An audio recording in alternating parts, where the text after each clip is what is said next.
New question, the member from Windsor West. Thank you, Speaker. My question is to the Premier.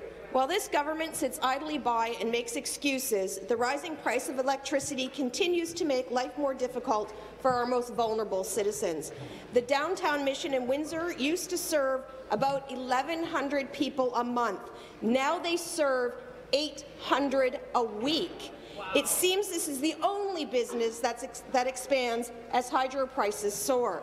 Speaker, will this government admit that their token hydro rebate is too little, too late, that the sell-off of Hydro One is a mistake, and finally commit to providing real relief for people living on a low income? And I'll repeat, because the Premier wasn't listening, they went from 1,100 people a month to 800 people a week. No, you weren't listening, Premier.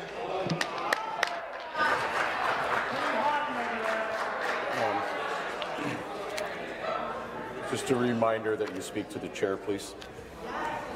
Premier. Mr. Speaker, it is very important to me that we recognize that there is more that needs to be done in terms of hydro prices, Mr. Speaker. As the Minister of Energy has said, we made an announcement in the throne speech that we were taking 8% off people's electricity bills, Mr. Speaker. We already had in place the Ontario Energy Support Program, which is targeted at exactly the people who are living on low income, Mr. Speaker, who need support. That's why that program is in place, Mr. Speaker.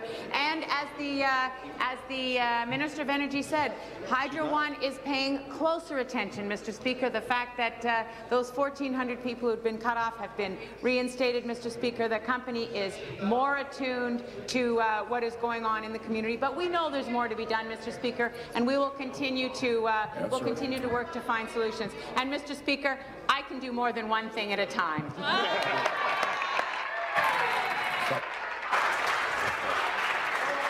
Seated, please.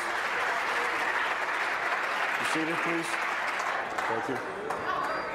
Supplementary. Thank you, Speaker. People of Ontario are well aware that the Premier can multitask. She can slash, cut, and privatize all at once. Again, to the Premier. If this government was doing enough, then the people in Windsor wouldn't be going hungry. The mission wouldn't see an explosion in the population they serve. Essex Power Lines is installing load limiters at residences facing disconnection, allowing them to run a bare minimum amount of hydro so people can either heat or eat. That's wrong. The Keep the Heat program in Windsor has already helped more people in 2016 than in 2015, and that number will continue to grow. While businesses, charities and non-profits are doing all they can, this government continues to make life more difficult. Speaker, will the Premier make providing real relief from hydro bills and stopping any further sell-off of Hydro One her New Year's resolution in 2017? Minister of Energy. Thank you, Mr. Speaker. I know the Premier mentioned this, but yesterday Hydro One reconnected 1,400 families just to show, Mr. Speaker, that they're actually a better customer-focused company. And that's what's happening with the broadening of Hydro One, Mr. Speaker, is they're becoming customer-focused.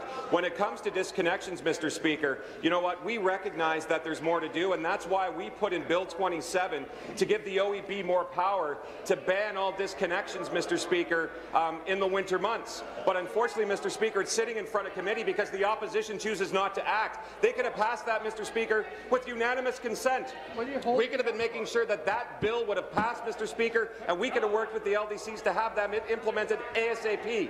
But unfortunately, Mr. Speaker, they chose not to. We on this side of the House, Mr. Speaker, recognize that we can continue to find ways to help those who are struggling, Mr. Speaker, and we've done that. 8% reduction, 20% for our rural folks, Mr. Speaker, and we've got the OESP and other programs. Thank you very much. Thank you. New question, the member from Davenport. Mr. Speaker, and my question is for the Associate Minister of